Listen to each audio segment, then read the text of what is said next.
Every Mucking around and bang. The knife's called Gracie. The axe is Carnage. And me? Hitman 2-3. Hitman 2-2. I'm your queen. Hitman 2-2. You're coming in weak and unreadable. Try cleaning your handset. Try again. G'day. Hitman 2-3. This is Hitman 2-2. How you read me now? 2-3 has you loud and clear. Out. Hitman 2-3. This is Hitman 2-2. Over. 2-3. Send your traffic. Roger. Be advised. Redcon 1 and 5 mics. Solid copy. Redcon 5 mics. Hitman 2-2 out. Hitman 2-2. This is Hitman 2-3. Hitman 2-3. 2-2. Go ahead. Roger. Hey, I got 2 unknowns moving along this berm that's over here to our right side. I can't see what they got going on, but they're actually kind of funny. Roger. Checking. Yeah, you guys should be able to get out the glass and see a little bit better than we can from where we're sitting. Just keep your eyes on them. Copy all. Looks like I got those 2 individuals moving. We're trying to get eyes on them right now, see if they're armed. Roger. Hitman 2-3, this is Hitman 2-2. 2-2, 2-3, go ahead. Hey, Roger. Hey, off to your left, we've got 2 unknowns moving. You should have a grove that's just kind of to the northeast of your vehicle. That's affirmative. Understand it's about off your 10 o'clock right now. Yeah, 10 o'clock. It's about 300 meters. It's at Dave Palm Grove. There's some people moving around in there. It might be, local. Just keep your eyes on them. Roger, they in the center of that Palm Grove or on the right or left? If you look like right in the center, I think there's some people moving around like white clothing. That's what it looks like to us. Roger, we got eyes on some white pajamas. We'll keep an eye on them. Okay, Roger, solid copy. This is Hitman 2-3. 2-3, go ahead. Hey, on this canal crossing, you might want to get a ground guide out. Copy, thanks for the heads up. Roger, keep it out.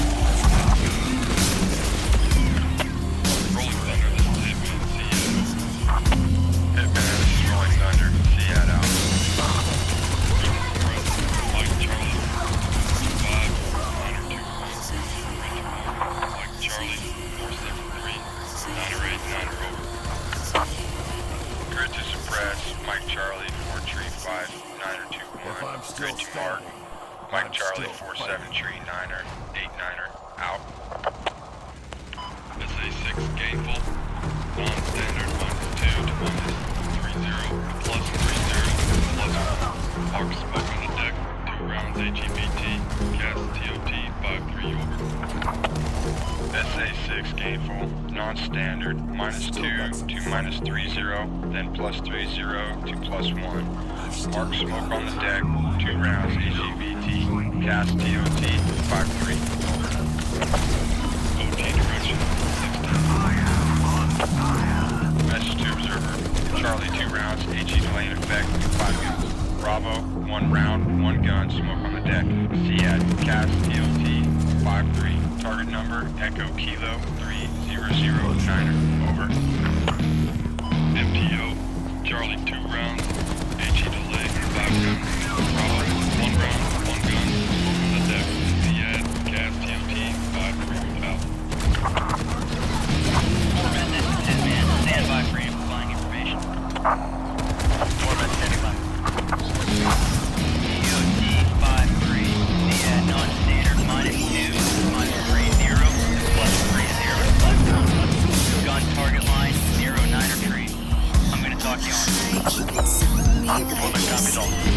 West of the 7-3, eastern there is a large urban sprawl called contact.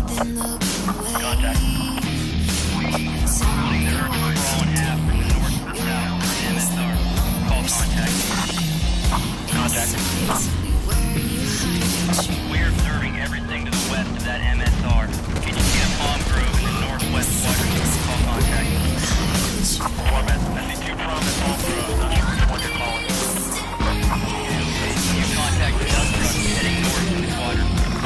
Foreman, contact dump truck. In about a minute, that technical will pass through the palm grove.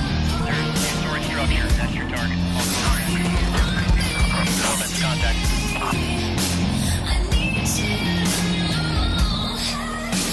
1-2, off stage, 1 away.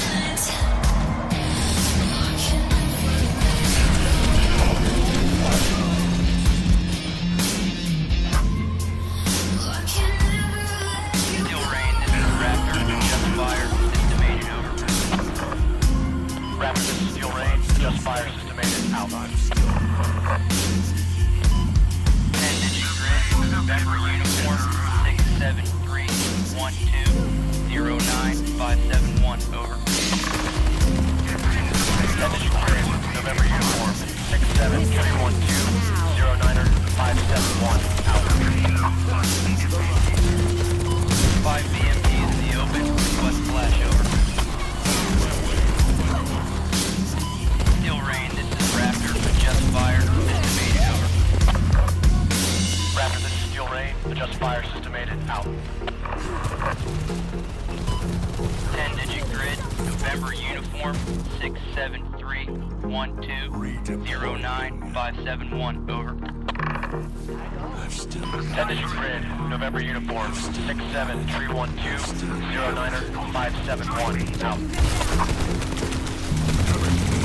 5 BMPs in the open. Request splash over. Splash out. 10-digit impact grid. November uniform. 67214096111. Correct fire for effect. Over.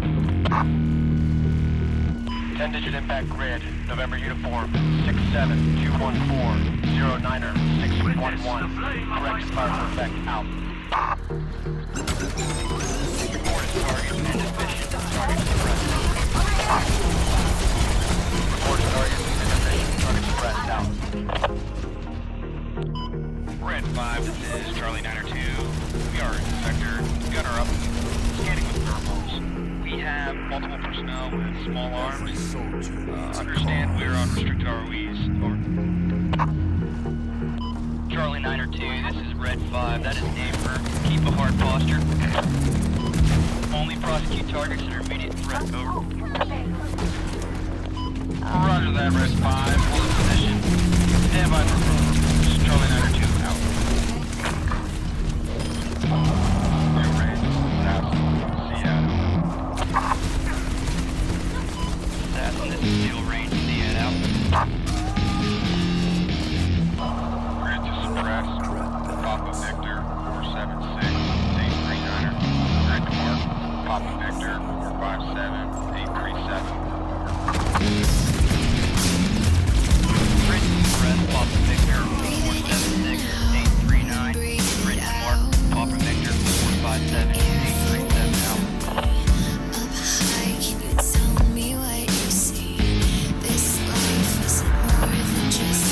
Dragon 1-5 checking into you. Flight up to 810. Holding south 5 miles at Angel 10.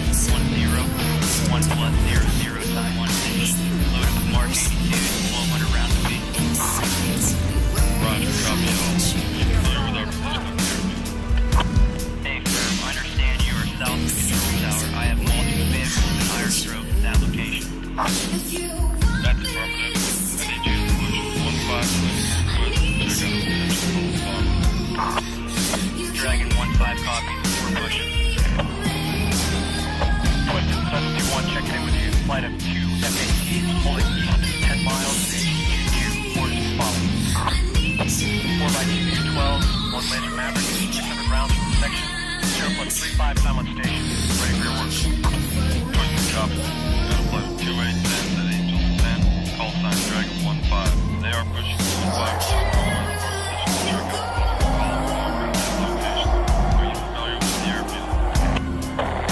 That's affirmative.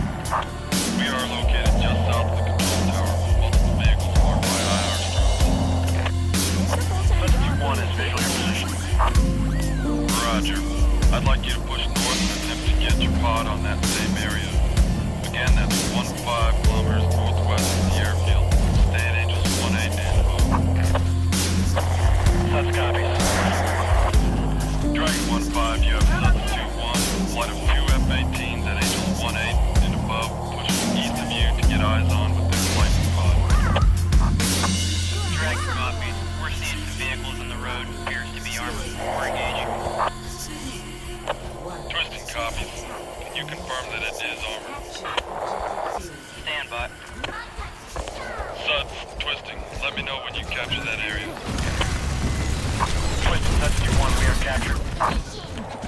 Roger. Can you confirm presence of armor? Stand by. Negative. We're not seeing anything. Can Dragon pass a grid? Dragon 1-5, twisting. You copy? Understand you have contact with enemy armor. Can you pass a grid when able? Roger. We're engaging in the vicinity of 3384 grid square. Dragon, Suds copies. Dragon 1-5, Suds 2-1, we're not seeing what you're seeing in our pod. We're seeing your impacts but no vehicles. Can you call corrections off your impacts? Stand by.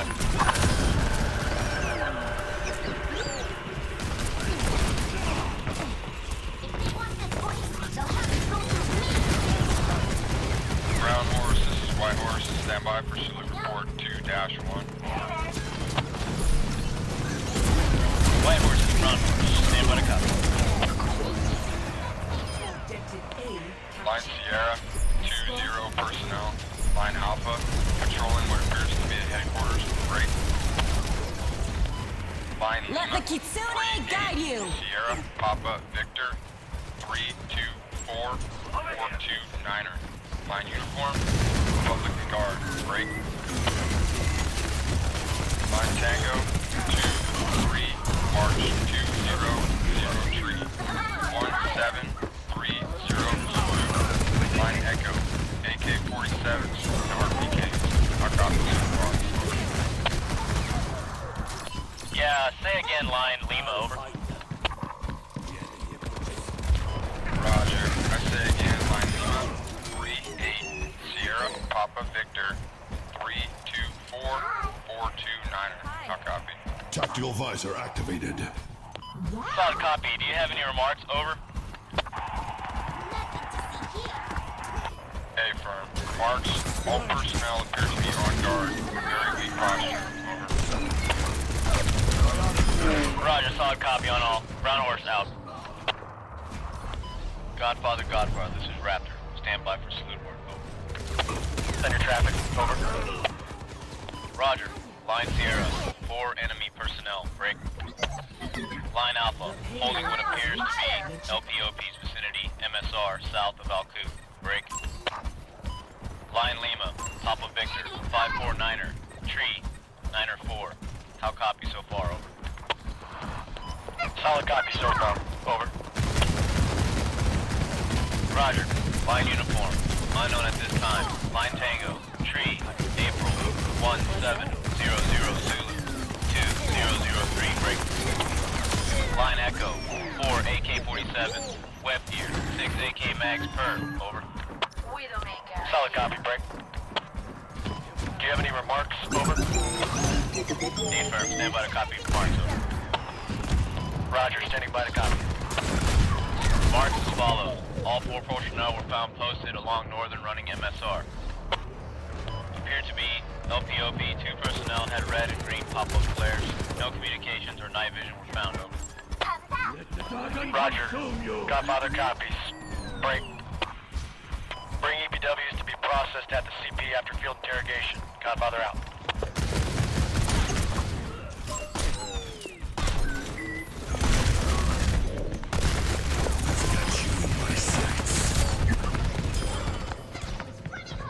Double kill.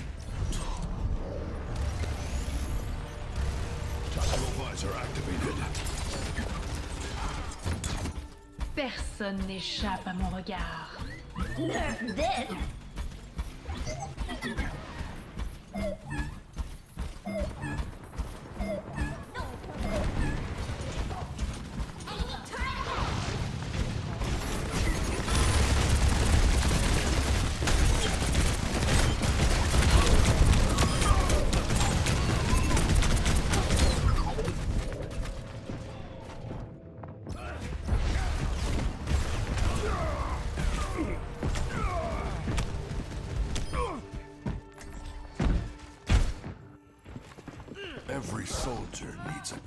this.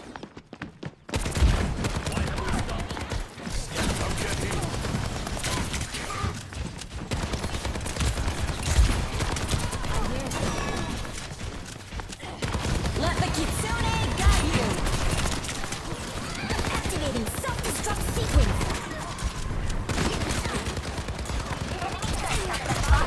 No one can hide from my sight.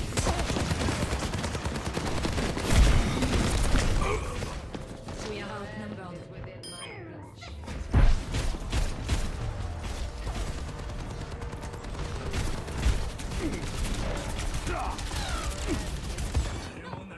I'm on fire! They'll regret Christ, that. Gotcha! There they are! Get ready!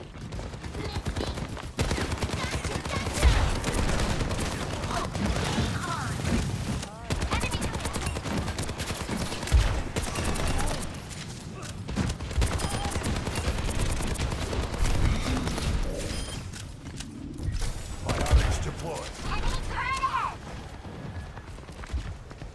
Enemy turret destroyed. Enemy here.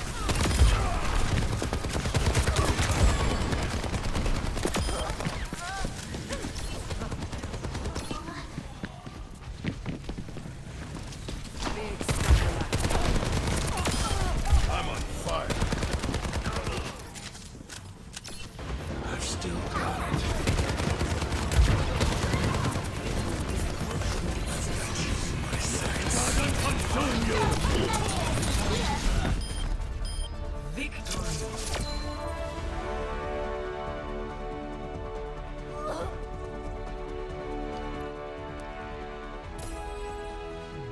Play of the game.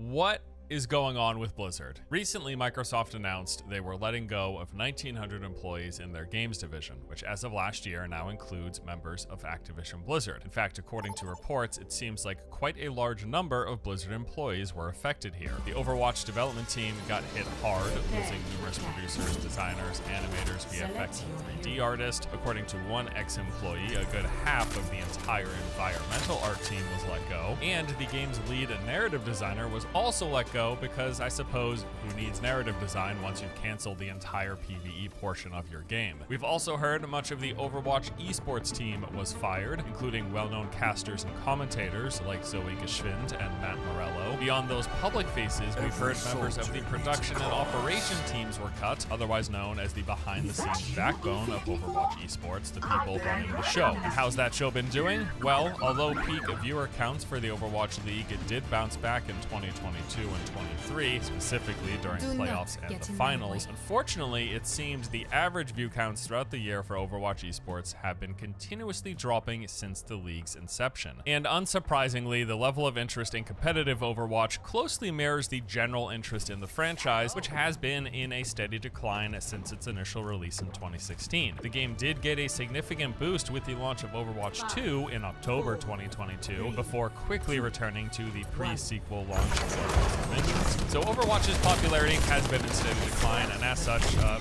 competitive scene has also been dropping. Now this coupled with the recent Microsoft merger, any subsequent role redundancies, increased hiring during the pandemic, the entire tech industry constricting post-pandemic, which then comes with a reduction in investor spending, and topped off with Microsoft's desire to make the books look better following its acquisition. All of this, and certainly many other things I've not mentioned, have resulted in the large number of layoffs that we're seeing here in the Overwatch team. And as if that news wasn't bad enough, the firings were not exclusive to Overwatch. Warcraft got hit with confirmed losses, including members of its lore, animation, and franchise development teams. And although I've not yet seen any verified layoffs from the Diablo, Hearthstone, and StarCraft teams, it is certainly possible that jobs were lost there as well. I have just not seen any official official reporting or announcements from anyone let go on these teams. But the other major part of the story here actually surrounds Blizzard's in-development survival game that was code-named Odyssey. So we first heard about this a couple of years ago when Blizzard revealed the project in 2022, announcing,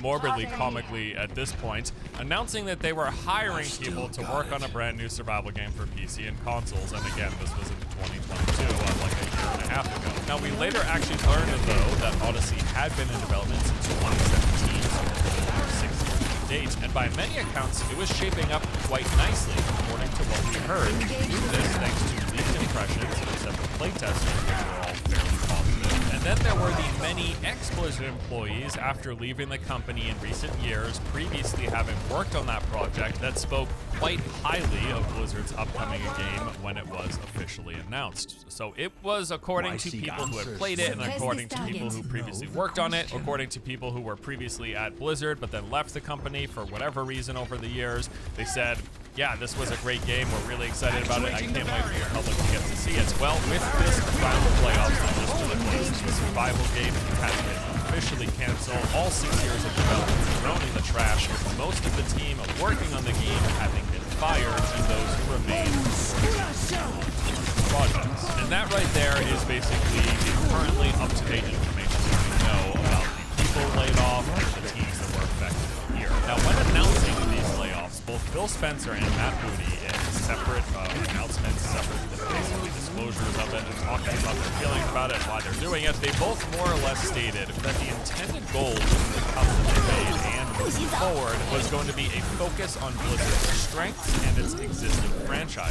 Clearly, they don't consider Overwatch League successful, and the dwindling numbers appear to make that evident, and that survival game evidently wasn't shaping up as they had hoped, or if that's not the case, it's certainly what they're considering at this point too big of a risk and not worth continued investment. Now, before I move forward with the rest of this video, let me just say how much the situation sucks. Like, losing your job at any point in time, not an enjoyable experience, and certainly losing your financial security and regular paycheck as being part of an industry that currently looks to be tightening its belt, that is especially rough. Now does not seem like the best time to be searching for a new job in the tech industry, where it seems like every other day we're hearing about playoffs. Certainly, things are cyclical, things will bounce back, people will be hiring new people. It all goes in circles, right? But it's certainly, I've got a huge amount of empathy for everyone who was affected here. So my condolences to everyone that was impacted by the playoffs. I hope that you get back on your feet soon. And I hope that your future employer is structured and managed in a way to not fire you every time they want to make the numbers better for investors. So my fingers crossed here.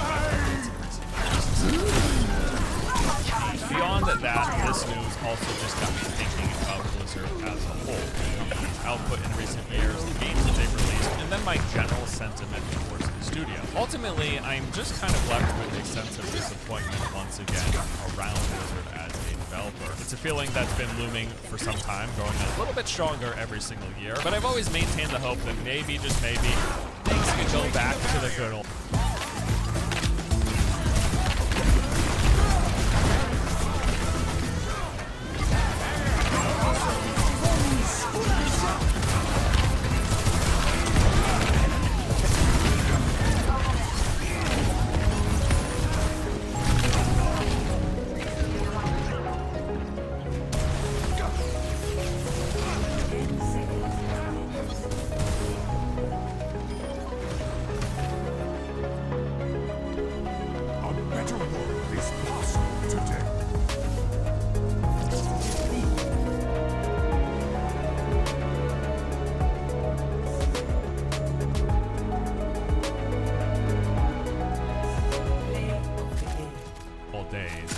Super naive, I know, trust me, I'm well aware here, I'm very self-conscious about this. But man, I still remember when Blizzard was considered the stamp of quality in PC gaming. After all, they did set the bar for pretty much everything they made. This was the case with the Warcraft and StarCraft RTS games, Diablos 1 and 2 for ARPGs, and World of Warcraft for MMOs. If Blizzard made a game in a genre, it was pretty much considered one of the best in that genre. Obviously, though, accounting for the fact, we'll acknowledge that some people have different tastes and preferences, right? Like, certainly there were people who liked EverQuest and Asheron's Call and Ultima Online more than they liked World of Warcraft. And there are people who liked Command and Conquer and Age of Empires more than StarCraft or the Warcraft RTSs. I understand that, but by and large, across the industry, it did seem like many people considered Blizzard one of the top dogs with whatever game they released and whatever genre it was released in. This was at least true in my eyes from my perspective as a player. And I would even say this continued to be the case with many of their modern titles. Like, I was obsessed with Overwatch for well over a year. Hearthstone was a blast as well. And yes, I would say Overwatch at its release was considered one of the best hero shooters on the market, and Hearthstone without question was one of the best digital card games. It probably still is. It's one of the best feeling to play. As much as I love Magic the Gathering, all of their digital offerings have always been like way behind in terms of the production value, the quality, the feel of the games. And I love Magic, dude. I grew up playing Magic even more so than I did Blizzard games, so that's saying a lot. I mean, heck, I even really liked Heroes of the Storm, although, yeah, being perfectly honest, I would not consider that a best in genre for MOBAs. I still thought it was a pretty cool game and I enjoyed playing it. But anyway, point being that Blizzard for many years was a very reliable developer. You knew you were getting something good with a focus on quality gameplay when you bought one of their games. And I actually do still feel that Blizzard's games do deliver best-in-class gameplay. Whenever I hear someone say Blizzard doesn't make good games anymore, I feel like that statement has to come with like a massive asterisk in a footnote. That's my personal opinion, because when it comes to things like game feel, animation, and sound quality, that stuff is still top-notch, top best-in-class stuff coming from Blizzard. I can definitely say that Blizzard still makes some of the best feeling playing games on the market. Overwatch fell and played amazing, so does Diablo 4, same goes for StarCraft 2. Like I just said, Hearthstone is probably still the best feeling digital card game, and World of Warcraft is one of the snappiest MMOs, and that's actually, I think, a large part of the reason why it maintains to be one of the popular, besides all the nostalgia for it. Yeah, these are some of the best gameplay experiences in each of their respective games. Blizzard still absolutely nails that, without question. But, as has been well documented, there's been a higher change overall over time, and that Blizzard's standard quality has steadily carried less weight with it. While I have no doubt that there is a long list of different reasons why, like many different things that you could point to as the causes for Blizzard's decline over the many decades that it's been around, ultimately I think one of the primary factors has been the company-wide motivator for making games. The people working on the games, everyone involved in the development process. Why are they making their game? What is their ultimate goal? What is driving the decisions that are being made in game production? And the fact is, the Blizzard games we get today, as with much of the rest of the AAA industry, they feel a lot more like vehicles for continuous monetization rather than games for games' sake. We've talked about this in prior videos about the games in general, the AAA industry in general, but I do also feel this is specifically very finely showcased in looking at Blizzard's games. The games business has, yes, of course, always been about making money, although it is like the order of things, the order of operations in game development and selling has been reversed from what it felt like in the past. In the past, I felt like Blizzard cared about making a great game first, and then they would sell us that great game for us to enjoy. Whereas today, I feel like when making a new game, the company as a whole, and I want to be very specific here, I'm not talking about individual developers, I'm probably not talking about like the software engineers and the artists and the lore design teams.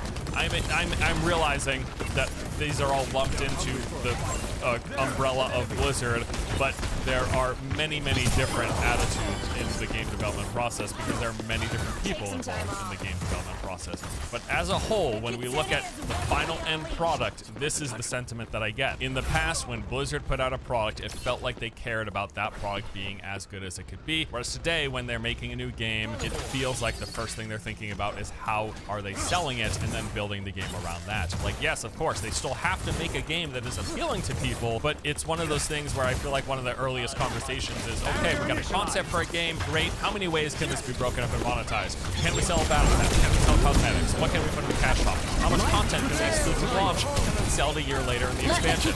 feel like these are like some of the early conversations that are being had when they're talking about making a new game. And maybe that's part of the reason for the cancellation of the survival game. If it wasn't outright that they couldn't make a game that they thought was fun and there was high enough quality or whatever their reasoning for canceling it, maybe part of the reason was, I don't know, we can monetize this thing enough. Other survival games aren't monetized enough compared to some of the other genres that we're involved in. So maybe we focus on the genres that can be monetized more heavily. Although I'm sure if they thought hard enough, they could have came up with plenty of ways to monetize the survival game. I feel like there's a possibility that was part of the conversation when the decision was made to cancel this project. I also think a perfect example is some of what we've seen with Diablo 4. Like, why doesn't a game all about collecting loot have more stash tabs to store said loot? What is the reason for this? Well, they've said it was due to how the game was coded with the shared world, and what if one person opens their stash, everyone has to load that stash, and then if too many stashes are loaded at the same time, the game would explode or something. Maybe that's the case, but maybe also maybe we got a limited stash tab because they like to sell us down the road. After all, they were selling us stash tabs all the way back with Diablo 3. When you bought the expansion, you got new stash tabs with it. I think it'd be naive to say that they've not at least considered that before. And hey, man, somehow last epoch in ARPG from No one can hide from my sight. 30 seconds. We were creating testing. Now we're going to do this for the fact. Lights out, and we are go. We have got the grid. My barrier is gone.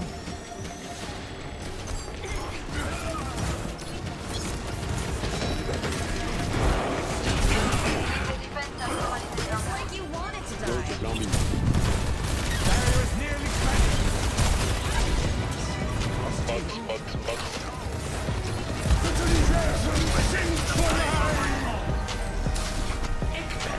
Get ready for the final push. We are losing time here, guys. Enjoy this moment, gentlemen. You have earned it.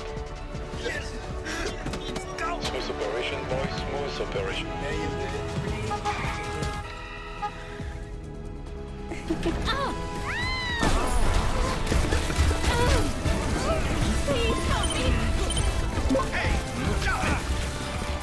Please help me.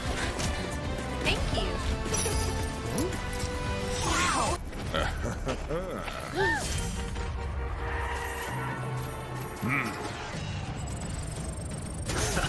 Oh, wow. Please. No. Baby. Huh?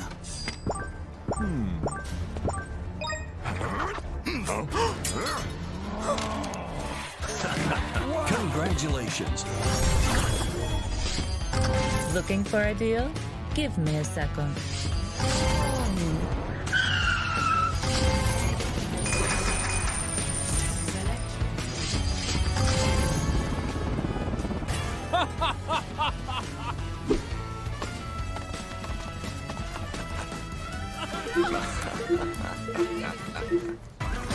The Grand Mafia. Download for free.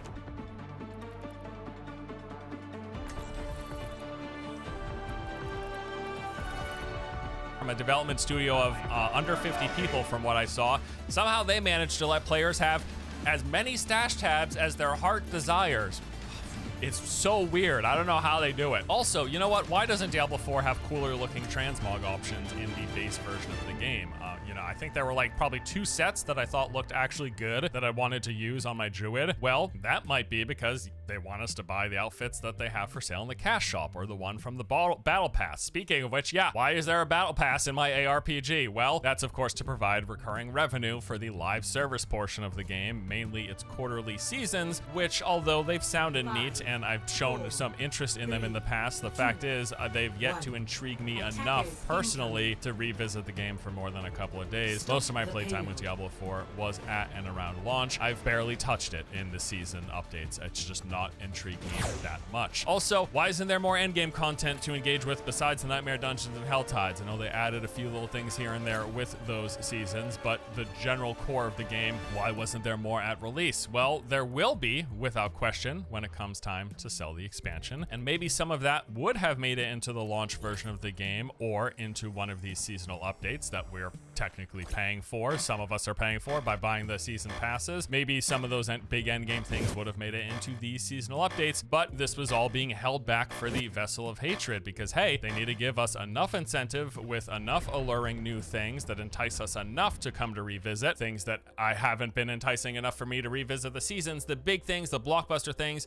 They're saving it all to sell it in the expansion. We're getting the new class, we're getting certainly other endgame activities. There's of course the new content areas, new quest lines, all of that stuff. And maybe some of this was ready for launch or would have been here shortly after launch with these seasonal updates, but was not included. Or maybe not, we'll never know for sure, but the way these games are dissected and monetized, it does leave us, I think, with a very reasonable uncertainty. We'll just never know, and this possibility is absolutely there. And then we've got things like, you know, Overwatch 1 with its loot boxes that helped popularize. It certainly wasn't the first game to have loot boxes. I think that honor and distinction in the West at least probably goes to Counter-Strike, right? But Overwatch 1 with its loot boxes certainly helped boost its popularity and then eventually boost its regulation. Overwatch 2 being a rebranding of that first game with, from what I've heard, by all accounts, arguably much worse monetization, as people in the past could have mostly played for free, and even with loot boxes as crappy as they are, even with the loot boxes, many people were able to eventually collect all of the skins. Nowadays, playing for free, it's pretty much going to be impossible to do that in Overwatch 2. Hearthstone, after all, heck, it's, as much as I loved it, it's a digital collectible card game without the benefit of being able to resell the things that you buy. With physical Magic, if I buy a really rare card, sometimes that gains value over time. I've started playing back in Urza Saga, and some of those cards are worth a heck of a lot of money. And I knew people who had, you know, the Power 9 in their collection when I started playing, which, if you don't know, those are the cards in Magic that are worth like many, many thousands of dollars. So yeah, the great thing about physical card games is that although you're spending money on these cards, you can actually make money from it. Well, Hearthstone, we don't have to talk about how kind of crappy that monetization is, because you're just pouring money into this digital card game and you'll never get any value back from it. So there you go. And then of course, World of Warcraft, you know, that went from being one of the few MMOs that strictly had a monthly sub, which was, I think, a badge of honor as the MMO genre started to slowly shift over time. But over time, and as time has continued to go on, WoW has also started to shift. Now they're selling a wide range of stuff in a cash shop. They sell mounts, they sell pets, they sell transmogs, they sell services like character transfers, faction name and race changes. And then of course there is the WoW token, which lets you exchange real money for gold in World of Warcraft. And don't you even get me started on Diablo Immortal's just horrendous monetization scheme tied directly to player power and progression. I realize that is a mobile first game, and that is not uncommon for mobile games, but it is nevertheless really disheartening to see slapped the Diablo franchise name on that sort of monetization setup. Now, I'm also want to make it clear here, I'm not laying all this specifically solely at the feet of Blizzard, right? Okay? This trend of monetize first is an industry-wide thing in the AAA space, at least. I'm well aware, especially as someone who regularly consumes live service games and MMOs, Blizzard is not the only one doing. Non tutto si può controllare, ma i primi sintomi di raffreddore e influenza puoi provare Aspirina C. Agisce rapidamente e grazie alla vitamina C stimola il sistema immunitario. Aspirina C è qui per te quando serve. E quando la febbre sale, puoi provare Aspirina Act C da Bayer. Doing this stuff. In fact, they're not even the worst, not by a long shot. I wouldn't consider Blizzard one of the worst companies when it comes to online game monetization. But the thing that gets me personally is that I've been around long enough and enjoying Blizzard games to have seen the shift occur for most of their franchises. I have watched Warcraft and Diablo in particular over the past 30-something years morph from those games first to monetization first designs that we see today. And I think that's just where my disappointment stems from. While some other long-standing video game franchises have maybe stayed more true to their roots, you know, Zelda fans got Breath of the Wild, Metal Gear fans got MGS5, Souls fans got Elden Ring, and the many Souls spin-offs. Me, after being a fan of Diablo and Warcraft for 3 decades, I got Immortal, Diablo 4, Warcraft Rumble, and the WoW token. That's what I got.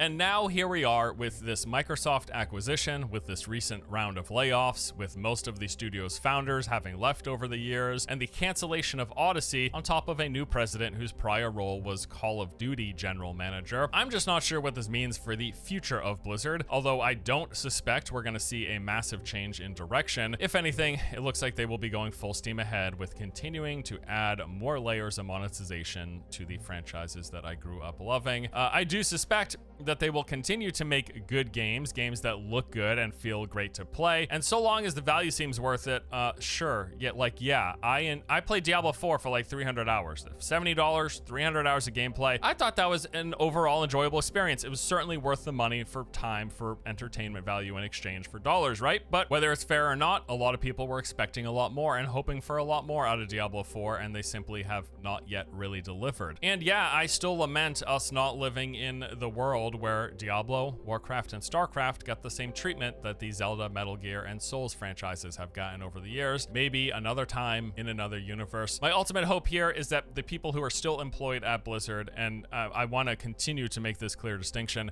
there is a big difference between a lot of the people who are the boots on the ground, working day in and day out on making these games. I'm certain most of them, many of them, are very passionate and they want to make great games. They just have to then also balance that against the unquenchable thirst for rising profits. Super fun stuff. That does it for today's video. Thank you all for watching as always. I'll see you next time.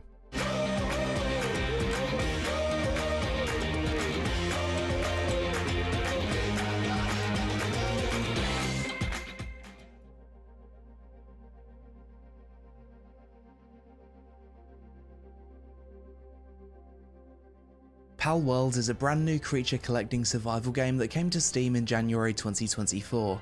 This game, despite its controversies, has since exploded in popularity and is basically what you'd get if you combined Pokemon with Ark Survival Evolved.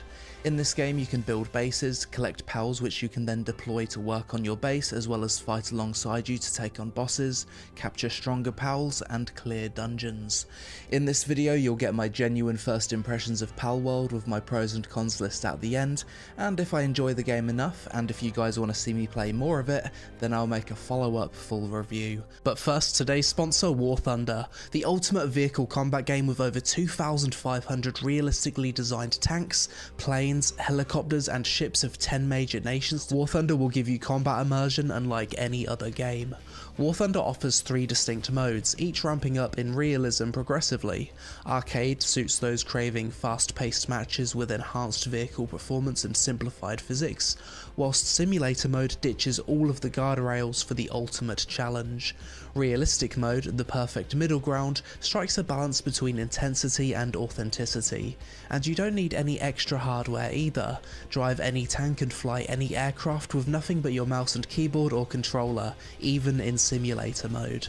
So join a worldwide community of over 70 million players in epic PvP battles today for free on PC, PlayStation or Xbox. Use my link in the pinned comment or video description to sign up, and for a limited time only, new players and those who haven't played in 6 months will also receive a massive bonus pack on PC or consoles that includes multiple premium vehicles, the exclusive vehicle decorator Eagle of Valor, 100,000 Silver Lions, and 7 days of premium account. Palworld, a brand new creature collecting survival game that's just gone into early access, so let's give it a try, see if it's any fun. Create new world, Peon Islands, let's go with that. Difficulty normal, sure. Multiplayer, I mean I don't have anyone to play with, so probably not. Got custom difficulty settings with a lot of different options. We'll just play on normal with default settings, let's go. Create your character, let's try and make a character that looks somewhat like me. She's got some thick thighs, hasn't she? Crushing skulls between those legs. Dude's out here skipping leg day. We can certainly increase the leg size. We can just be a walking tank if we want to. I've never seen a body type like that has an 8-pack. I do appreciate games that let you go hard with the sliders. I've always appreciated them, and now I've got the body type of something from Attack on Titan. We're gonna have to sort this out. Skinny with jacked arms.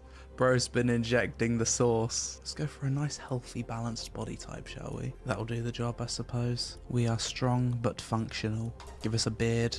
Oh, these are face presets, are they? Oh, I can have this body with this face. Seems legit. I have one of the most basic hairstyles that you can possibly have, yet almost every game that I play doesn't have it. So I can almost never make a character that looks like me. We'll have to go with this one. Demonic eyes. Normalize just fine, thank you very much. Craig, start a game. Let's go. So we've awoken to a bunch of creatures on a beach, and a device. The towers are the key. The tree holds the truth. I suppose I should remember that information. And that's it. You just wake up and you're in the game. Move around WASD. Movement feels quite responsive.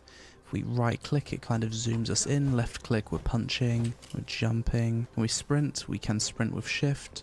You can dodge roll with control. Fairly familiar controls if you've ever played a video game before. So let's head towards this sheep creature and give it a punch. Lamball. Hello, you cute little fucker. Hit it with some big powerful hooks. There we go, you little sheep rat. Oh, we're out of energy. We need to wait for it to recharge. Okay, we killed it. Level 2. That's given me a bunch of points. And it's got physics, so you can kill it and you can roll it around. Can we roll it down the hill? No way. Go on. We can as well. That's amusing.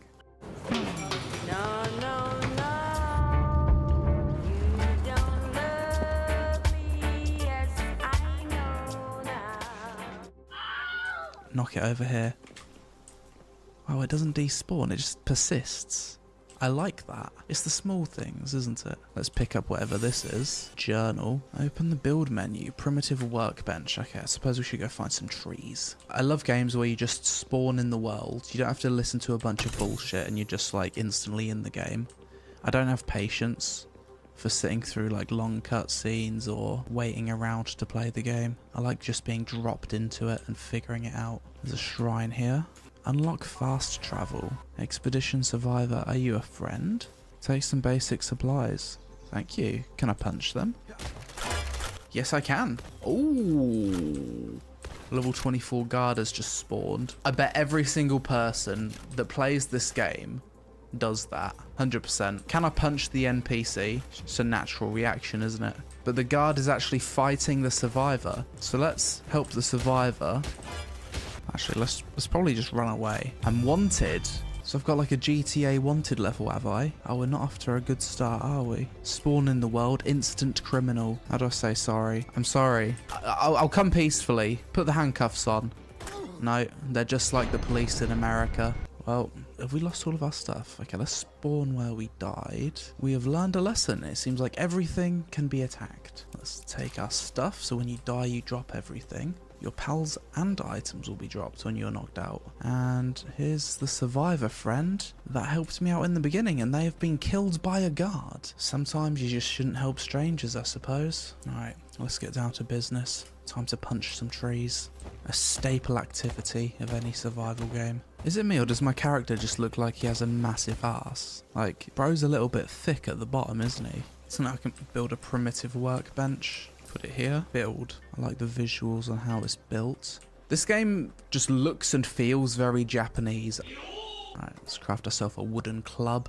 Get to work. And now we are ready to deal big damage. Alright, what else can we make? A torch, a stone pick, and a stone axe. So let's go look for some stone. That's a big monster. Mamorest. Kind of excited. Early impressions are pretty good. Maybe we can whack this for stone. Okay, yeah, this gives stone. Alright, let's build a pickaxe. Build a stone axe. Level 3. Let's test the pickaxe. Is it more efficient? Yes, it is. We're getting ore, palladium fragments, and stone. Oh, you can actually climb. That's cool. I like games where you can climb. Climbing's a bit scuffed, but yeah, does the job. So far the game seems like a less scuffed version than a game I played recently called Chimera Land, which was nightmare fuel. Let's have a quick look down at this technology list. Let's see. I bet you can have like crazy guns later on. Yeah, rocket launcher, rocket ammo. Judging by this technology tree, we've got a long road of progression ahead of us. Oh, we got some stat points to spend on. Chuck it in attack. Okay, the way you cycle through this UI menu is pretty well done. So I guess this is like a Pokemon ball. Attack pals to weaken them, then press Q to throw a pal sphere and capture them. So let's bonk you around the head. It's kind of cute, isn't it? And throw a ball at it. And there it is. We've captured our first pal. They're so cute that you almost feel bad for killing them. Oh, it's getting very dark. I think it's time we build a base. So the area within this blue line is our base. It's starting to feel the survival element of the game come into play. Berries. That does not look like a berry. That looks like chicken and egg. Suppose we should just build a base. Alright, let's just build a basic base. Just so I can sleep. Alright, let's deploy a pal. Put it in the box. Pals at the base. Okay. So now it's just going to hang out and work around the base, I guess. Cool. The building's quite easy. Everything snaps together really well. Quite impressed, actually. Okay, we've got our first little house. Looking good. Pets without beds get stressed. Right, so we need to make a bed for my my pal. Let's put my bed here. Oh, my pal's helping me build the bed, and it's making it build faster. That's cute. Good job. Have you just leveled up? Yes, you have. Nice. Let's build a bed for my pal. Nice. Very happy. Wait, what's this? Lift. Oh, wait, what? Why? Why do I want to lift it? Just lob it. Why are we walking around holding it with one hand? Oh, yeah, we can just throw it around. Throw it in the fire. I have nefarious intentions. Oh, who are you? Wandering merchant. Hello, friend. Let's see what you've got. Milk, berry seeds, egg, various schematics. I'll save my money for now, thank you. Base upgrade. Max pals working at base and max number of bases. Excellent. Base level 3. Let's capture a chickpea. There we go. Maybe it can produce eggs for me. So then we lob a ball at it.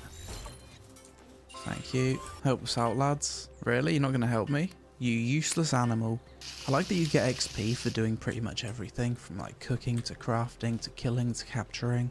Cloth outfit. Yeah, we should probably put some clothes on. Okay, a little bit of extra building here. Let's make the base look at least a little bit nice. The pals are going to live here, outside, where they belong. One with nature. Lamball's sleeping in his bed. It's been quite a cute, charming game so far. So now I can finally wear some clothes. Cloth outfit. My little sheep friend's helping me out. Starting to look like a real adventurer. Hungry. Just pecking away at this. Oh, he's eating egg. Kind of brutal, isn't it? Oh, 2 of them are helping me now. Nice. Right, so now I've got a berry plantation. Then I can seed it. Planting red berries. Okay, seeds planted. Now we water it. Takes quite some time. Now we just wait for it to grow. Level 6. Next, parachute. So I'm assuming this is going to allow me to glide. Okay, got my parachute. Press space to jumping to glide. Oh, that's fantastic. Let's get out there and hunt some pals. So using my glider, that's so much better.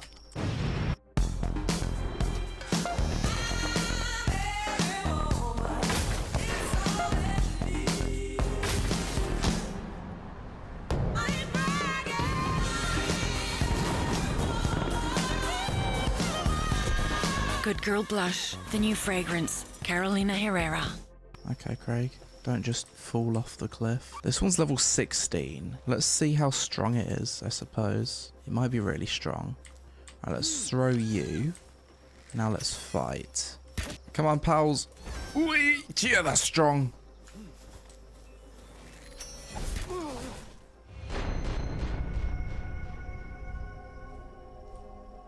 Okay. Level 16 monsters are strong when you are level 5 or something. Let's go return to my corpse, I suppose. Well, let's fight this. There we go. Lob the ball. GG. Another one. Oh yeah, this is strong. Arrow to the face. A capturing spree. Oh, we killed it. F. Level 7. Just kill you with the pickaxe because I'm brutal. Oh, you can only have one active summon at once, it seems. I wonder if you can help me mine. You can. Thank you. I wonder if the other ones would be better at mining. Can you help me mine? No, but if I press F, you will give me Fluffy Shield, right? Bruh. Some of these pets are more helpful than others.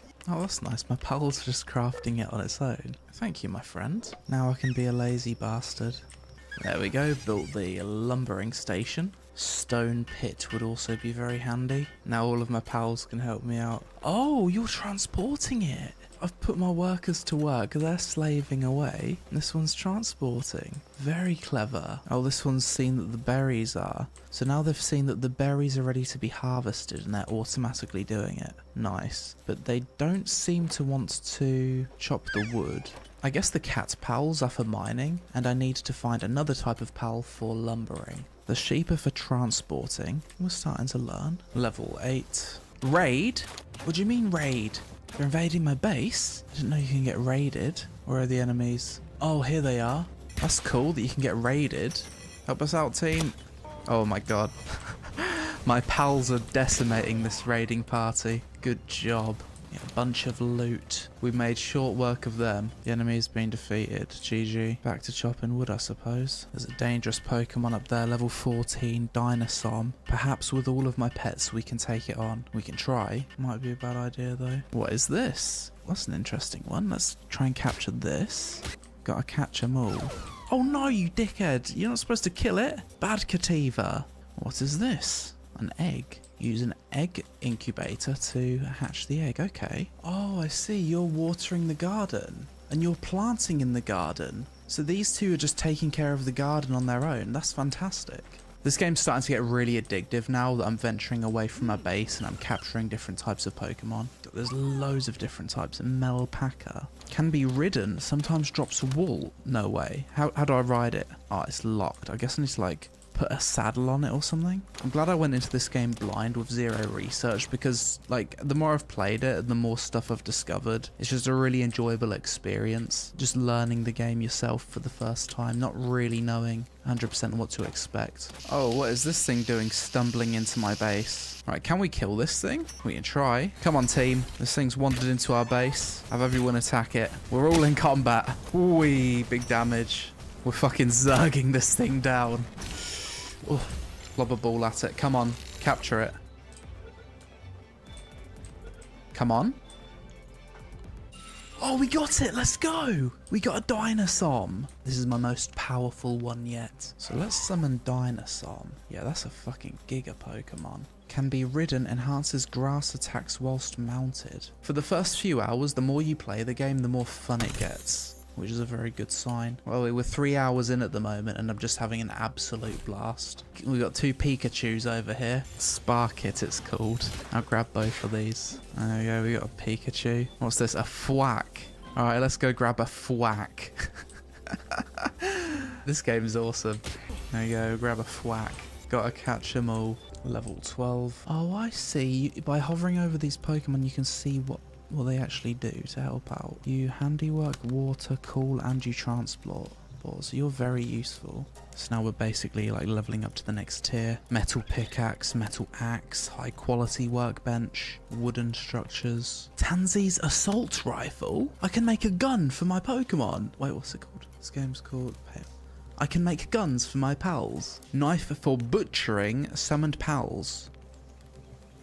What? There's no way it's just going to allow me to butcher my cute little pals, surely. Dinosaur's enjoying the hot spring. Here I can make the things for my pals. So let's make a saddle for my Melpaca. Okay, summon the Melpaca, ride.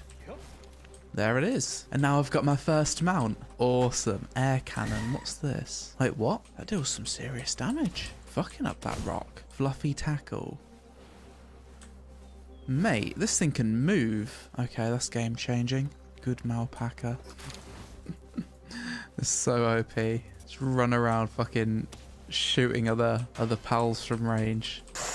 Rocks are being mined, trees are being cut, ingots are being torched, picks are being crafted. What the hell is that? Daydream? I've never seen one of those before. Let's murder it. So now I want to see what it means by butchering pals. Right, we've got quite a few of these guys. I'm going to equip my butcher axe. Let's see what happens. He's running. He knows something is afoot.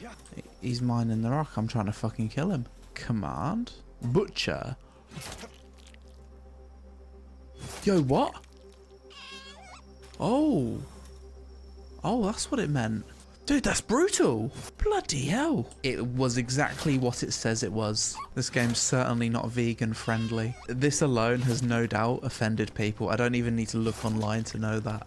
Whoa, what is that? That one's huge. Gumos, like a special one. Let's try and capture it. Have we got it? Again.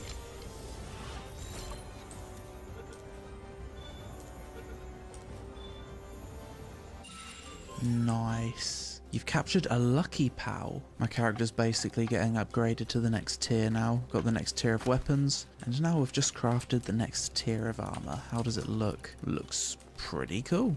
This game's certainly got me used to being a slave master. Because that's essentially what these pals are. Them are willing little slaves. Oh, level 11, Chillette, Dancer of the Plains. So let's summon Dinosom and give this a try. Oops. Okay, desummon. Throw the ball. Surely we've got it. Again. We need to capture a Chillette. That's a boss monster. We got it. First boss kill. Acquired 1 ancient technology point. Level 15. Yeah, we definitely want Chillette part of my party. Bloody massive.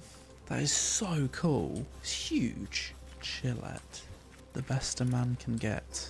So now I've got my Chillette saddle. Let's give it a try. Chillette, I choose you. Alright, let's jump on it. Oh, this one moves fast. Oh, it sprints really fast, so there's literally no need for me to use my Malpacker anymore. This game is so fun. Like, the first few hours of this game has just been an absolute blast. I haven't really got anything negative to say, really. It's just been a really fun experience. Ooh, looks like a bit of a different biome here, maybe. Syndicate Thug. Syndicate base here. There's a captured pal in the middle of this camp. Let's try and free it, I guess. Maybe it will become my friend. Yeah. Okay, so now we can free this one, I suppose. Release pal. So, will you join my team for me rescuing you? Yes. Nice. That's cool. So you can go around and free pals from the syndicate and unlock them that way. Nightwing saddle. Ooh. So this would give me access to a flying mount. Egg incubator. Let's definitely unlock that with my ancient technology points. Grappling gun. This would be good for traversing the environment. Definitely need that. Okay. Hold to incubate egg. Let's see what we're going to get. Anything new? A Dumud. Okay, that's a new one. Got another egg here. Let's fire this one in. And we can finally make a saddle for my Nightwing. How fast is the Nightwing? Pretty quick, to be fair. Oh, we can do a little saw. Oh, I see. When it runs out of stamina, it goes to the floor. Okay. Shall we test the power of this one? I think we should test the waters to see how strong this mammoth thing is. Because the fact that it's in the starting area does have me thinking that it can't be that strong. Let's give it a try. Oi! We run. That's just almost one-shot my Wixen. We're not messing around with that one. I'm very sorry, mammoth. My deep apologies. It appears there was a misunderstanding. You are indeed strong. Looks like we've found a cave entrance. What's in here? A dungeon. Boss level 13. Okay, let's give it a try. I didn't know there were dungeons in this game. How has it taken me so long to find my first dungeon? I've done quite a lot of exploring as well. I love that dungeons are a thing. So we got a cat creature here. Another one. We just caught a cat pal. Mate, this dungeon is bloody massive. Can't believe how big it is. Vixie, okay. It's like a level 12 boss version of Vixie. Kill the ads first, I suppose. Jump off Chillette. Okay, we caught one. Kill the other ones. Okay, I think that's the end of the dungeon. Open the chests. High-grade technical manual. Pendant of Diligence. Is this like an accessory that I can wear? Yes. Raises your work speed. Nice. And then we click here to leave the dungeon. Cool. So that was our first dungeon. Really fun. What's this? Depresso? That's a hilarious name for a pal. Come here, Depresso. Is this just going to make all of my other pals sad? Oh, he escaped. Maybe Depresso, but he's got the will to live. He's got the dog in him. Wow, there's a giant tree over there in the distance. Giant snowy mountain. You can actually see really far in this game. Sacred Realm of Frozen Wings. Okay. Enter dungeon. So the monster in here is apparently level 15. Yeah, this should be doable. Let's summon you. Oi, that hurts. Yeah, this is going to be a nice one to capture. Line of sight it. Capture it! Throw the ball! Instantly, throw it again. I'm almost dead. Again. Use a Gigasphere if needed. Okay, we got it. Just. Whew, that was a tough one. Good job, Chillette. Now I'm level 21, I can make a musket, but I need high quality pal oil. Where do I get that? Via butchery? Alright, maybe it's time to whip out the butcher's knife. I'm assuming this is how you get the oil. Like through butchery? Oh no, I've just pet it. I wasn't supposed to pet you, I was supposed to butcher you. That's so wrong. I feel really, really bad. Maybe I need something else to extract that oil. It's like the first time I'm having to use Google to figure out where to get this bloody oil from. Okay, so now I should be able to make a musket. There it is. We've got the high quality pal oil. This takes quite a while to craft, so I'll just chuck one of my pals on it. Ah, musket complete. Okay, it's time to go test the musket. Let's see, are we strong enough? Okay, can we do it? Wixon, I choose you. Get in there.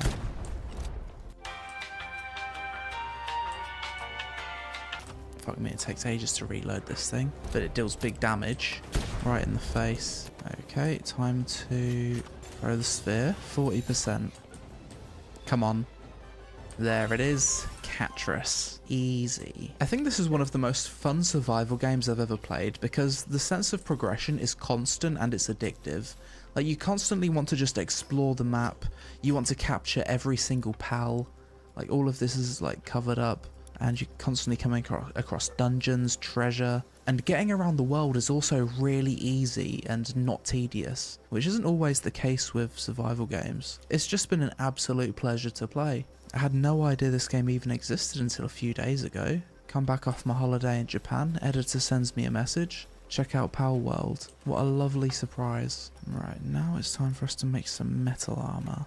Double the defense. Nice. Feels like we've arrived at the mid-game. Right, there's one more thing I want to do. We're going to take our strongest characters to go to this tower. I've had this quest in the top right of my screen since I started playing the game. Challenge the boss at the top of the Syndicate Tower. I think this is probably like a tutorial to boss fights. This might be like some kind of main story thing.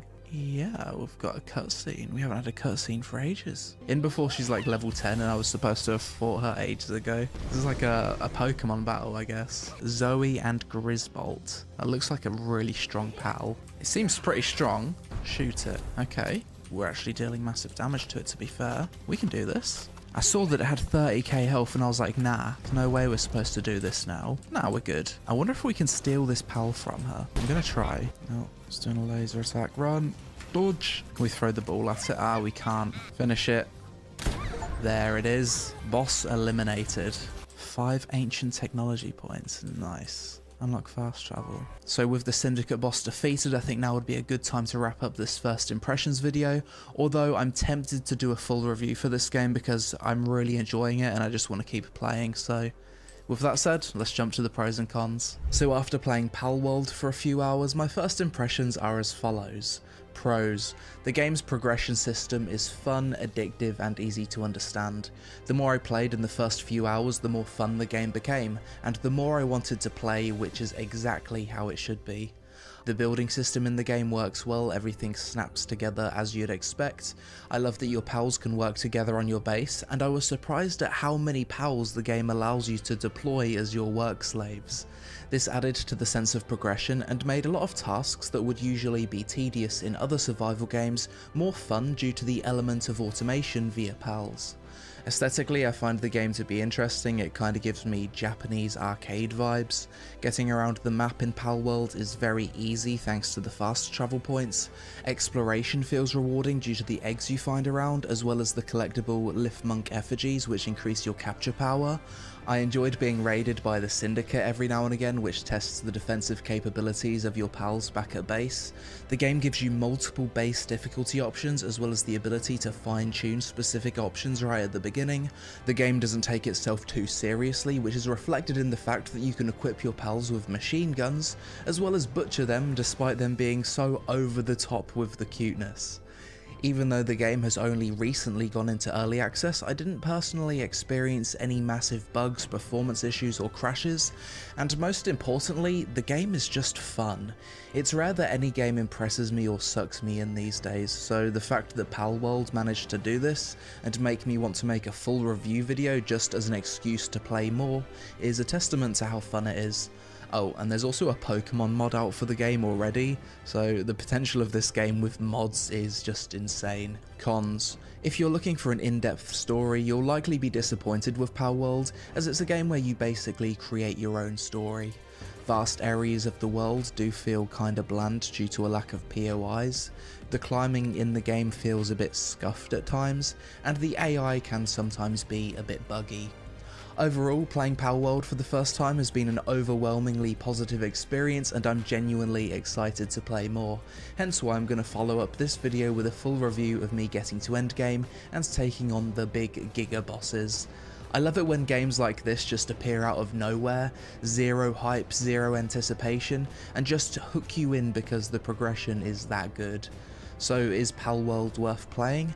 Yes, although this is just my first impressions video, I already feel like I've got my money's worth with the game, and I'm excited to play more, so stay tuned for the next vid. Shout out to War Thunder again for sponsoring today's video. Make sure to check out War Thunder now for free on PC, PlayStation or Xbox, and use my link in the pinned comment or video description to register.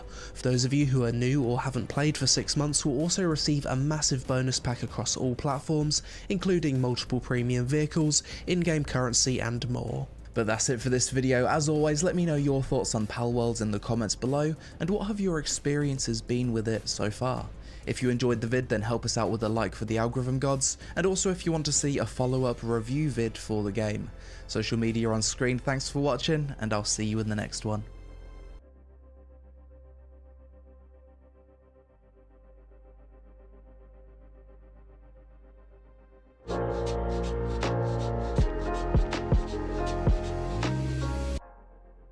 So Ashes of Creation came out with a pretty big update yesterday. People wanted me to look at it, and I'm going to click through it and see kind of what's to come. I'm going to be real, guys. I know that a lot of people are like trying to like brace themselves for disappointment. They're like, no, I'm not going to like another game. No, it's going to be a bad game. It's going to be bad, just like Diablo is bad. Oh, fuck, I don't want to.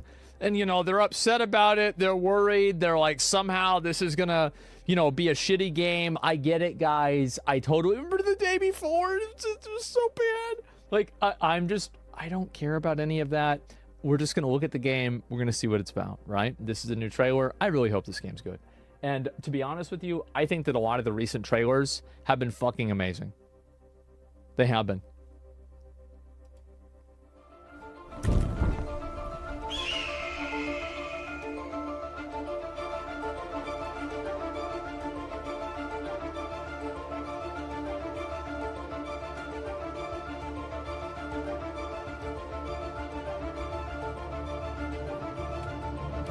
Pantheon MMO? Hello, everyone. Oh, yeah. And welcome to yet another day in Vera. And today this armor looks a lot better than the one he had before.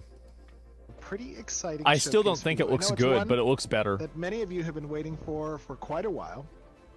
But before we begin, I do want to provide you with a little bit of our normal reminder that this is still a work in progress. And there are a lot of visual bugs, obviously. You hear that, guys? That means that anything in this game that you see right now will never change. You hear that? Work in progress UI and art that you're going to see here, which will continue to improve. But with that being said, and performance as well. With that being said, remember, anything you see is that's it. That's what you're gonna get. At some PvP. Okay. And we're going to talk about PvP specifically in the context of caravans. All right. And I am joined by some of our glorious developers, all of whom you have heard from in the past. Okay. We have one of our glorious senior designers, Mr. Chris. Chris, how you doing, buddy? Mr. I'm Chris. Just wonderful. Thanks for having me. Happy to have you, but I know you've been putting a lot of work into this, and it's great to see it kind of come together here. And I think we're also joined by two other glorious designers on the combat side. Okay. Bucky, Trat, how you guys doing? Doing good. Yep, good to be back. And I've lost count. many times. So,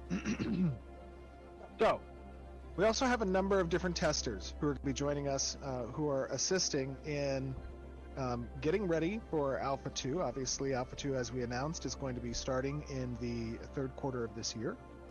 Third quarter of this year. So that means that we could be playing this game in almost 6 months. Holy shit.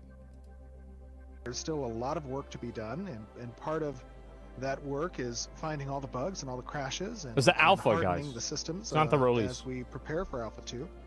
But today, like I said, we're going to be talking about a really fun system as it relates to caravans. And one of the most important aspects of caravans is that there is no reward without significant risk in Ashes of Creation.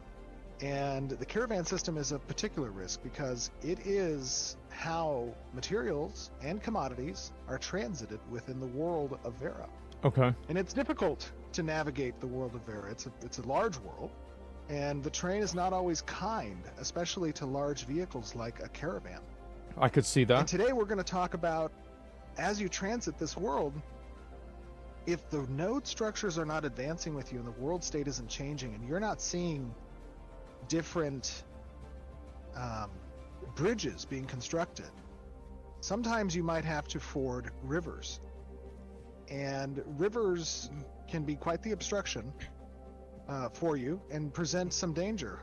Wow, look at these. Look at this. Why isn't the game lagging out? There's like more than 5 people in the same place.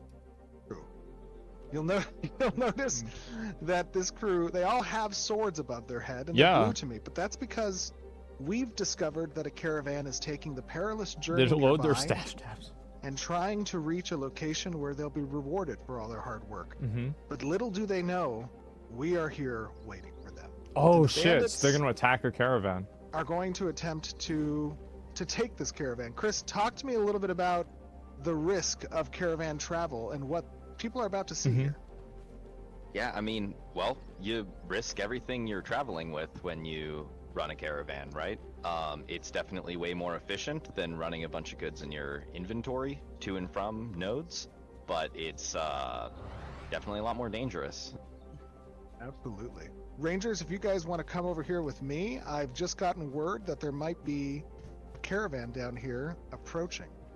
Oh shit! Is that They it? appear to have some defenders. I can see them. I think they might even see us here in the distance. Oh, but he's got invisibility on. What do you guys say we engage them? Do we want to just kind of ambush Oh, them here? I don't shit. think they can see us. We fight. You guys should be stealthy about it. Okay, I got a target mixed. Like, I want to say, like, the fantasy of this, I think, is really cool. Where it's, like, just a lone caravan being escorted by a group of people that's being intercepted by bandits. Like, just, like, the raw fantasy of it is great. Dackerson. Rangers, we should open up on them right when they kind of arrive here. Let them come up a little bit closer and prepare your snipe. They have no idea. Actually, let's switch targets over to Nestaris. Let's open in 3, 2, 1.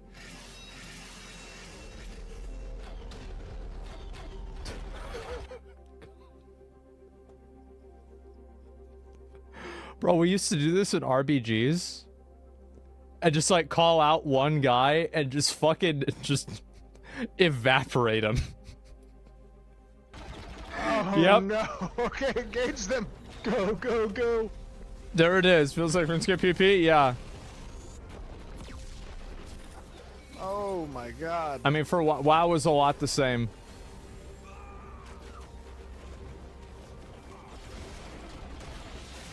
Oh, it's bloodshed. Yeah, I would say that this game, like, the combat is not... I mean, I've said this before, right? I don't think the combat looks great. And they're obvious why it's an alpha, right? But, like, if this game released, I would probably try it at the state that it's in right now. This is, like, the minimum level. Like, it hits the minimum level. This is our It doesn't make it good. It just hits the minimum level. Okay, so what happens whenever they fucking stop the caravan? That's what I want to know. Don't let them get away. Do they... Can you, like, blow it up? Oh! So, wait, are you not even able to attack him until you kill all the other defenders? That's interesting. I think we may... Only there's a few left. Oh, I don't know. Chibi Bree. Focusing the caravan. Bro, I want to see this thing fucking explode.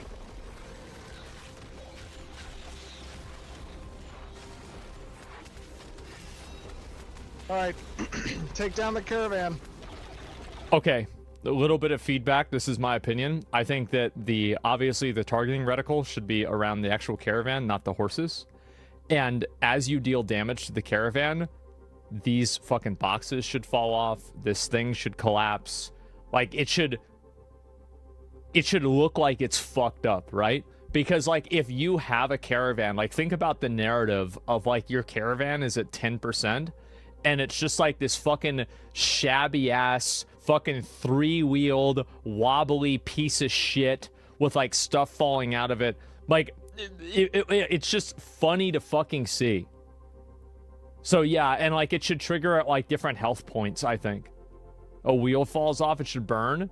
Well, I think that really, like, I don't even know if there should be, like, status effects that happen to it based off of the damage taken. Maybe. That would be interesting. But I do think that, like, 100% there should at least be visual feedback of the health of the caravan, because it's just cool.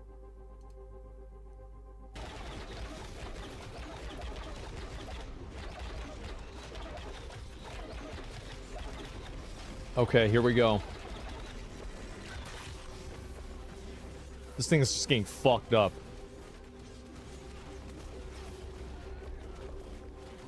Okay. What's gonna happen when it blows up? For that delicious Come on. loot. Oh, it catches on fire. my That's God. nice. Okay, nobody grab the loot. Nobody grab the loot. What just happened here, Chris, Bucky? Talk to me a little bit about what we just saw. Obviously, I'm gonna have to say, here's what they need to do.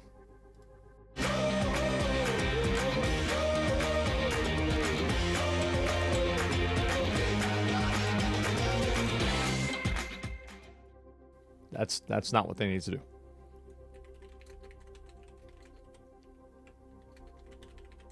I want to show you exactly what I think it should happen.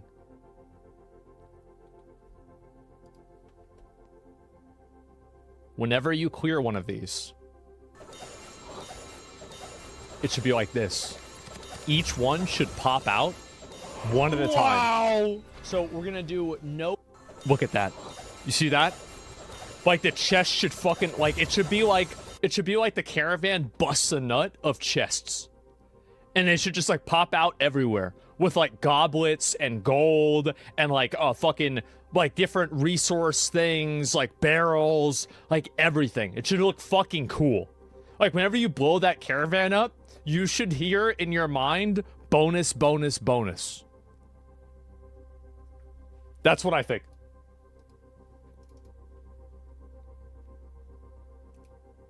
this caravan is now destructed. What does that mean? Yeah, so this caravan was loaded with a combination of, it looks like commodity crates and material crates. Okay, all right. So these crates have different contents in them. Mm-hmm. Yeah, so like the last caravan live stream, we transited. Oh, that's cool that they have. Then was it each box has like special goods you bought with Glint. Well, each box that like the we can picture steal means them something now that we different. killed their caravans. If you want to open up one of these guys with a green little symbol on it. Okay. This game's trying to go with a realistic style would be weird. I really don't think so. I actually think that it could completely work with a realistic style. Like, especially if it's being attacked by, like, magic and shit. Like, bro, you put a fireball inside of that? Yeah, shit's gonna blow up like this. Where you at? Right here. This would be good, yeah. One of these guys. Got. Okay, I can interact with it. I see that there's stolen commodities. Ooh. Yeah, so you can go ahead and loot those. Now, you don't actually get the commodity that it was. You get these special certificates that we will offload at the node we're going to head to after this for some monies. Nice. I like monies. And then there's a second kind of crate here. If you come turn around and walk back here, it's this with this black. I think that that could make sense in the context of, like, random resources. But I think that there should be resources that you have to transport and that you can completely steal. Like, I think a great example would be like a really big cannon, because like you can't put a really big cannon. Keep watching. Okay. Icon. Now this is a material crate, which means they were transiting their materials as well. Oh my god, they have a bunch of rubies. So you just steal the rubies. Oh, spicy. I know. Let me take a look at these rubies. Stolen commodities doesn't feel like awesome loot. Nice. Okay, No, I it have doesn't. 30 of their rubies. Nice. But now, obviously, this is too much for us to carry, right? That's one of the aspects of the of the caravan system, is that it provides you large carrying capacity. What do we do when there's too much for us to carry on our backs? So there's an item in your inventory that you can use to summon an empty caravan that you have stashed at a node. If I recall correctly, you stashed one at Winstead nearby. I do have one at Winstead. Let me summon that. So out in the wild right now, I am able to summon this caravan. And that's going to come from Winstead. Yep. Now, the way summoning works is the length of that summon is determined by where you're... Right? If you were to summon from Winstead, which is pretty close to us, the wait's not going to be super long, but if you're summoning from, you know, very, very far away, it's going to be a rough Wait for caravan to arrive. Okay. All right, so now I've begun summoning my empty caravan to come pick up these supplies that we've just acquired. And obviously, if you were in the previous raid, you can go ahead and leave that raid. Because right now there's some progress right there. Functionality required on the UI front, but it will be intended for that to be seamless in the future. But now you guys are joining my raid to defend this. And once this caravan arrives, it's going to allow us essentially to grab these outstanding supplies. Is that right? Correct, yeah. And another additional reason why you may want to summon a caravan instead of having... Wait, so can't the people that you just killed that respawn at the town that's probably the closest, just... They see a random caravan going towards where their caravan was. Couldn't they just go and kill that fucking caravan? Because they're like, we know exactly what this is. All your people here pick up this stuff, is you're going to get more for bringing the crate unopened to a node, right? So that, like, material crate, you said 30 rubies from it. Yes. You're going to get way more if we take that to the node without opening it in the field. Okay. That's cool. That's awesome. And now, you know, we just happened upon, obviously, this caravan here that was carrying supplies. But talk to me a little bit about the intended interaction of hunting caravans, right? What does that mean? Can you progress in that? Can you identify these caravans from a distance? Is it intended to be diegetic, or is it, you know, aided with minimap? Like, talk to me a little bit about that, Bucky and Chris. Yeah, so hunting a caravan is tending to be a lot more diegetic, right? You plant spies in other guilds, you know, build your information network in the world of Vera, kind of through whatever means you can, right? Okay. Now there is progression paths involved with attacking and defending a caravan. That's interesting. That can aid you in doing so, either with better equipment for it, faster ways to open crates, more yield from crates, and if you're a defender, right, better components for your caravans, stuff like that.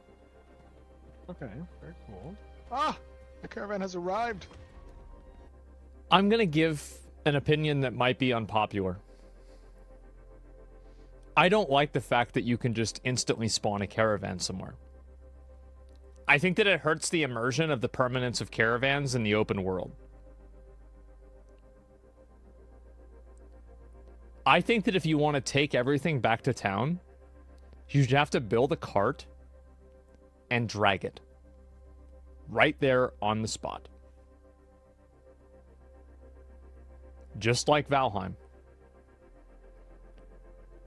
And the reason why it's not instant, it's not about whether it's instant or not.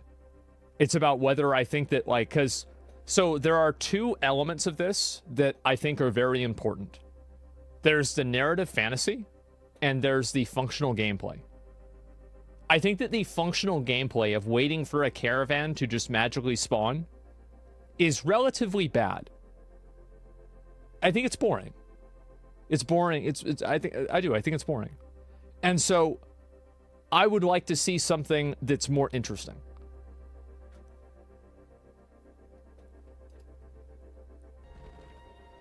So now I should be able to move up to these. It's better if you see it coming? Yeah, it is. and collect the cargo. That's why I was waiting to see, like, is it gonna just like show up or what? Yep, so you should have an ability to collect cargo. Oh my god, yeah. I have a bunch of cargo that I can select from. So I'm just gonna grab each of these candles cases. Okay. I have a very large chassis.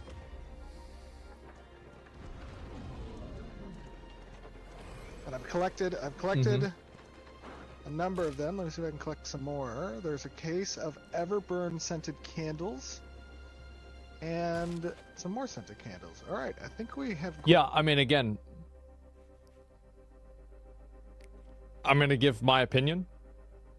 I think that players should have to get up and load the caravan. I don't think that you should be able to just automatically loot them. I do. I think players should have to carry them to the caravan.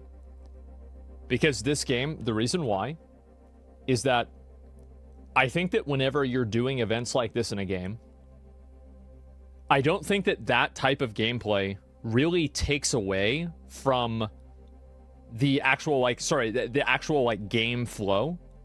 I think that in a way, it makes it better.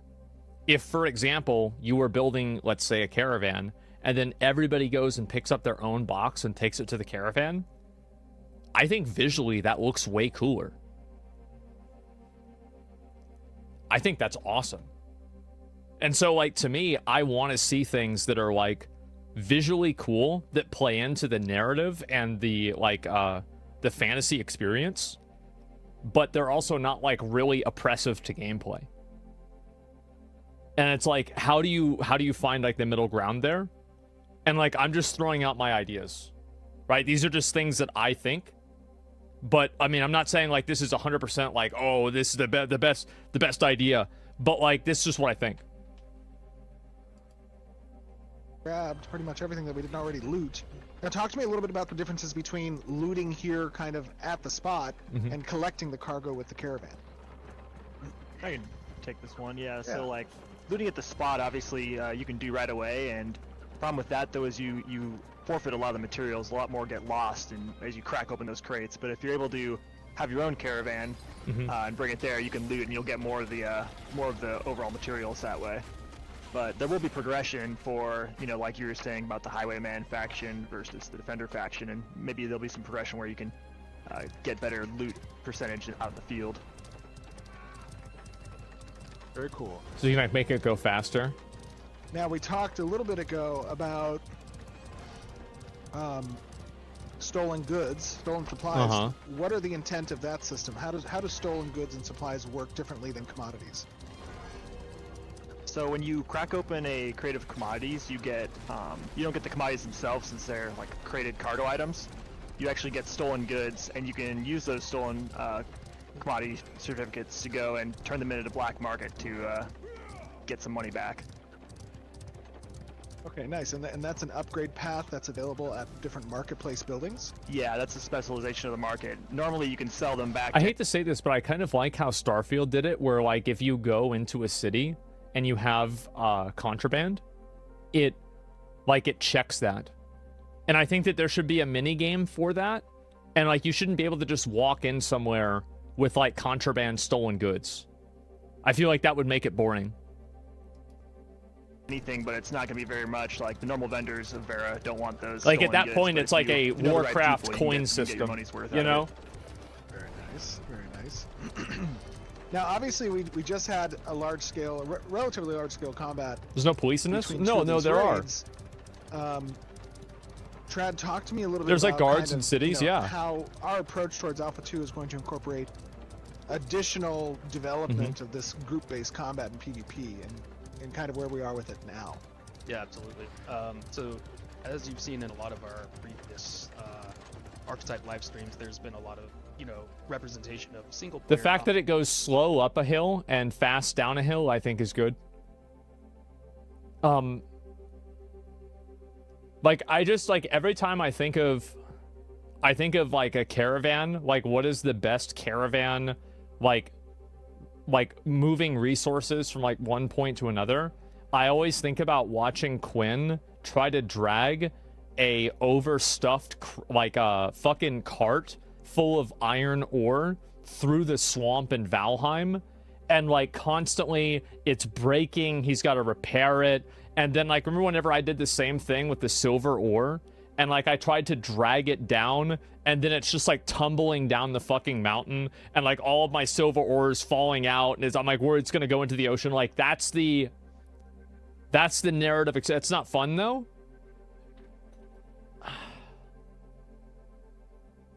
I don't like the idea, and this is gonna sound kind of stupid, but try to bear with me. I don't like the idea that every moment in a game has to be fun. I think that it should end up being fulfilling, though. And at the end of the day, I remember those moments that happened, and I think back on them, and I find it to be really funny. Like, it makes me happy that I recorded that stream, and I can go back and watch that clip again. So, that's the fulfilling nature. Like, I think fulfillment is what I really try to get out of games more than, just fun, if that makes sense. So, I mean, that's my opinion. That's what I think. There it is. That, we usually go in there with 1 to, maximum of 3 people just because we want to really highlight, the abilities. But here you're obviously seeing that much larger scale scenario, and that's where we're going to continue moving forward, thinking about the group utility, because that's what adds a lot of class identity to your character, right? Is when your party invites me, or your raid invites me, what do I provide to the group? And that's where we sort of shifted our focus on for this next iteration of ability design. Okay. I see there's some dead brown bears up here. That's concerning. Oh, let's hitch a left here. Okay. And so what we're going to do down here is we need an alternate path to reach Marilith, because throw it in the water. The path by road is a bit obstructed. Oh, here we go. Developed yet. So what are we about to do now? So okay, here we go. I think you alluded to last time we talked about caravans, but we are gonna traverse the river instead of the land. Colleziona I coltelli Berkel. Ti aspettano da Esselunga fino al 17 marzo. So what you're gonna do is roll up here and go ahead and walk your caravan as far into the water as it'll let you. All right. What about the horses? I see beautiful Carfin. All right, now you should have an ability on your caravan hotbar to transition to raft. Convert to raft. Convert to raft. Wait, what? Ooh, okay. And I just deployed this. Yep, just deploy it. Oh, that is awesome. So this process takes a few minutes. It should. You're gonna have to basically wait and defend your caravan while you're transitioning to raft. But see, I like this, right? This is a lot better because, for example, you see the caravan getting deconstructed and turned into a raft. This is the kind of stuff that you have to build. Yeah, this is cool, right? Comparing this to, for example, the summon caravan thing. Riding on the water has its benefits. I love this. Now, you can still target the dock, right? And part of this transition process is, again, the risk that you're introducing for the reward of having greater flexibility in movement through the land. And that risk is basically you're a sitting duck here, for lack of a better term. Yeah, basically. Like I said, you can't escape, and you can undo this process, but the amount of time you've already sunk into it must be paid to undo it. I see. Oh, and now okay, as interesting. This raft is getting constructed, I noticed that it's essentially destructing the. Yeah, this is really nice. I like this a lot more. And using that to construct the raft. Yep, correct. And if you actually, once it's done constructing, you'll notice. I do think again. I don't know. Maybe this is too much. But like, I think that if you do this, I like the idea of this. The idea of this is really cool, but I feel like you should have to contribute wood to build this thing and not just have it like instantly fucking happen, you know? The body of your caravan is sitting on the raft. Oh, I love it. So this is another like concept that I have, and I hope you guys kind of see where I'm coming from with this, is that like whenever you give people convenience, you can never take it away. So I would like to see a game, especially if it's something that creates more narrative like texture. I would like to see that happen. That is, what do you call it? I would like to see it start with a focus on narrative, like structure and like narrative, I guess, focus.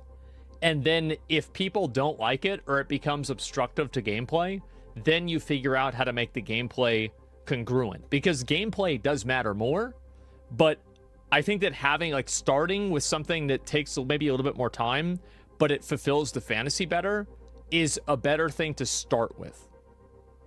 Now, obviously, if nobody likes it and people hate it, then you should change it, of course.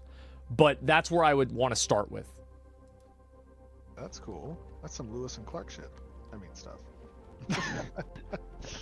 Oh, no. Find truly tedious pain now, points through experience? Yeah. As we're kind of a sitting duck, we should probably put some, maybe some scouts up near the top of that hill so we don't get jumped. I don't know. Mm-hmm. It may not be a scout, but I can go take a look. I can't imagine that they just left. Oh boy, we got some people up here. Oh no, they're back. They want their stuff back. Oh no. Heal me. I'm gonna go chill with the raft as it kind of comes down. Oh, I want to see that chain lightning. I think it's almost done. There we go. Ah, that's really nice. That is fucking nice. Let's watch that again. I think it's almost done. There we go. That's what it's about right there. I've gotten the raft. That's fun as fuck. Yeah, that's amazing. Oh god! Rangers to the ship, quickly, join me. We must depart this area. All right, we'll catch back up. Everyone on board. Chris, Bucky, do what you can to hold them. It's just some rabble, you know. These guys don't have anything on us. Easy. Mopping them up. This is really cool. I like this. I expect you to make quick work of them. Chris, are you with me or are you over there? I don't know where I'm going. I'm running down. I'll run to you. I'm abandoning the fight. Genuinely very surprising to see this game come together. Yeah, this looks great. We'll come back now. Okay, like right here, like if I just pause the screen, like if you ask me would I want to play a game like this, the answer is 100% yes. Like fucking absolutely. This is awesome. Nice. We're running along the shore. The boat stops too fast? You're right. I love the raft. It's looking good. I know Adam worked pretty hard on the new water shader. It looks beautiful. Mm-hmm. It's a nice day out. It definitely turned out real nice, and shout out to Hal for the raft. Yes. Oh, the raft looks so good. I'm assuming we're going left, yes? So we're going to keep going straight here.